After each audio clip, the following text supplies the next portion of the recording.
మీరు చేసిన ప్రాజెక్టుకు ఇంకొకరు క్రెడిట్ తీసుకుంటే అది వారి తప్పు కాదు, అది మీ తప్పే.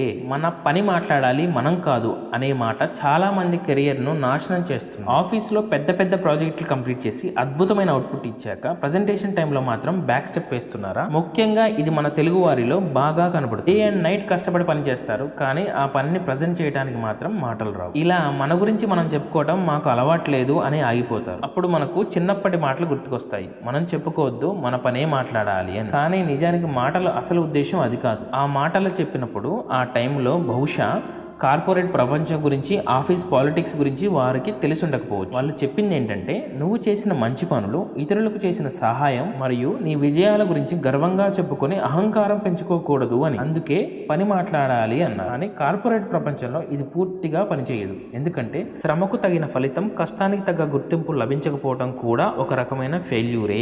అందుకే రిక్వైర్మెంట్ ఉన్నప్పుడు మన గురించి మనమే చెప్పుకోగలగాలి. మీరు చేసిన ప్రాజెక్టులో మీరు నిజంగా ఎదుర్కొన్న ప్రాబ్లమ్స్, మీరు యాక్సెప్ట్ చేసిన ఛాలెంజెస్, మీరు చేసిన సాక్రిఫైజెస్, మీరు పెట్టిన కమిట్మెంట్, వాటిని క్లియర్ గా ఎక్స్ప్లెయిన్ చేయాలి. అప్పుడు మాత్రమే ఈ పోటీ ప్రపంచంలో మీ టాలెంట్ కు తగిన గుర్తింపు వస్తుంది. మన గురించి మనమే చెప్పుకుంటే అహంకారం వస్తుంది అన్న పెద్దల మాటలు నిజమే. కానీ ఇప్పటి సమాజంలో చెప్పుకోలేకపోతే అహంకారం మాట దేవుడెరుగు, అసలు ఉనికికే ప్రమాదం ఉంది. చివరిగా ఒక్క మాట గుర్తుపెట్టుకో, కాదుగా ఇది త్రేతాయుగం, నీ ముందుంది కురుక్షేత్రం. ఆలోచన ఆలస్యం నీకెందుకోయి, పూరించక తప్పదిక సమరశంకం. All the best.